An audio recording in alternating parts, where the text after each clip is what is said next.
जय श्री राधे, जय श्री कृष्णा।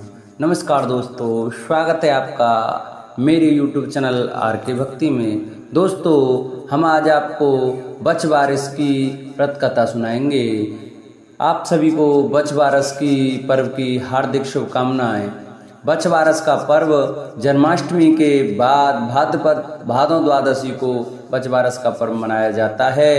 बच्छ बारस के दिन विवाहित महिलाएं पुत्र प्राप्ति और पुत्र की मंगल कामना के लिए व्रत करती हैं। इस दिन व्रत रखने वाली स्त्रियों को गाय के बछड़े की पूजा करनी चाहिए। गाय का बछड़ा ना मिले तो बच्छ बारस की पूजा के लिए मिट्टी की गाय का बछड़ा बनाकर उसकी पूजा करनी चाहिए। बच्छ बारस का व्रत भाद्रपद महीने के कृष्ण पक्ष की द्वादशी को किया जाता है। इस दिन महिलाएं अपनी संतान की लंबी आयु और खुशहाल जीवन के लिए व्रत रखती हैं। इसे गौ वत्स द्वादशी के नाम से भी जाना जाता है। यह व्रत उन महिलाओं के लिए भी खास होता है जो संतान प्राप्ति की इच्छा रखती हैं। गौ वत्स द्वादशी या बच्छ बारस के दिन गाय और बछड़े की पूजा की जाती है। साथ ही बच्छ बारस की कहानी भी सुनी जाती है।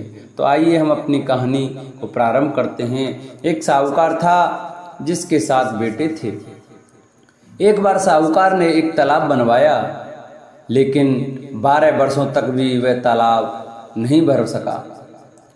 इससे परेशान होकर साहूकार कुछ विद्वान पंडितों के पास गया और उनसे पूछा कि इतने दिन हो गए लेकिन मेरा तालाब क्यों नहीं भरता। तब पंडितों ने कहा कि तुम्हें तुम्हारे बड़े बेटे या बड़े पोते की बलि देनी होगी, तब ही यह तालाब भरेगा। साहूकार ने पंडित की बात मानकर अपनी बहू को पियर भेज दिया। साहूकार की बड़ी बहू हमेशा बच्छ बारस का व्रत करती थी। बड़ी बहू के पियर जाने के बाद साहूकार ने अपने बड़े बेटे के बेटे को बलि चढ़ा दी।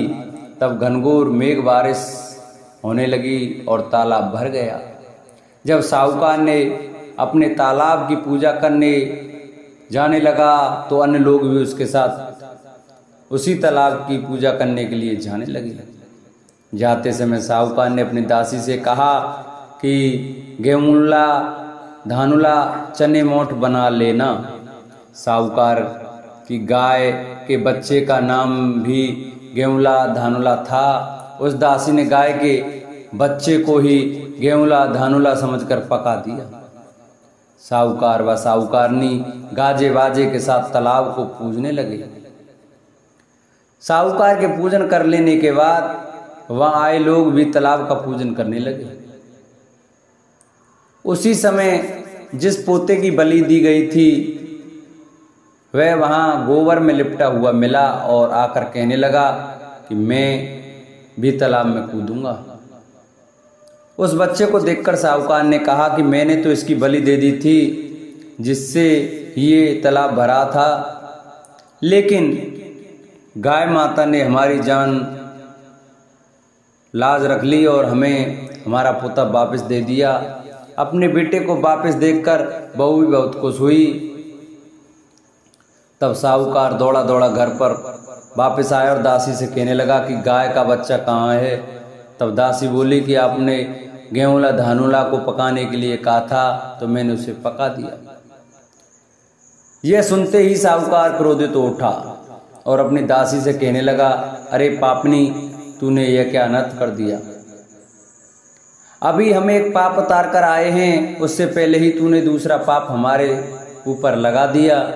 साहूकार अपना सिर पकड़कर बैठ गया। साहूकार और साहूकारनी सोचने लगे कि अब गाय आएगी तो उसको क्या जवाब देंगे। साहूकार ने एक हांडी में गाय के बच्चे को डालकर गड्ढे में दबा दिया।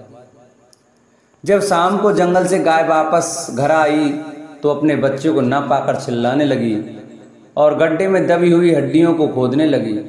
जब गाय ने हांडी को खोदकर निकाला तो उसमें बछड़ा निकल आया। जब साहूकार को पता चला तो वह भी बछड़े को देखने के लिए गया तो उसने देखा कि बछड़ा तो अपनी माँ यानी गाय का दूध पीने में व्यस्त था। तब साहूकार ने पूरे गांव में ढिंढोरा पिटवाया कि सभी स्त्रियों को बच्छ बारस का व्रत करना चाहिए हे बछवारस माता, जैसे साहूकार की बहू को दिया वैसे हम सबको देना। प्राचीन समय में भारत में स्वर्णपुर नामक एक नगर था।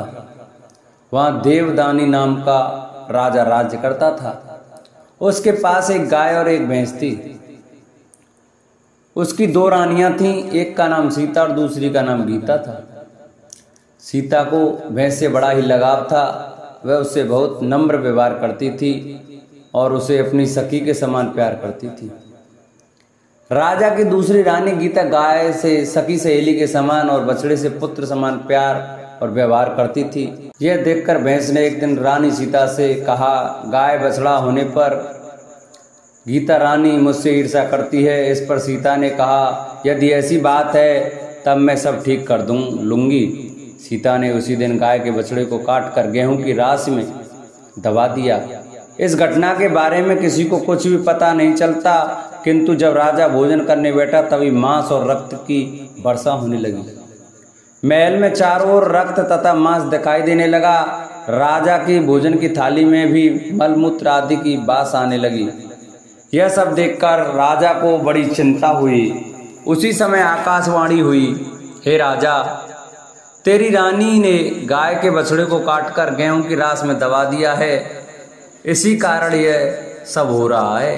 कल गौवत्स द्वादशी है, इसलिए कल अपनी भैंस को नगर से बाहर निकाल दीजिए और गाय तथा बछड़े की पूजा करें। इस दिन आप गाय का दूध तथा कटे फलों का भोजन में त्याग करें। इसकी आपकी रानी द्वारा किया गया पाप नष्ट हो जाएगा और बछड़ा भी जिंदा हो जाएगा। अतः तभी से गौवत्स द्वादशी के दिन गाय बछड़े की पूजा करने का महत्व मनाया जाता तथा गाय और बछड़े की सेवा की जाती है।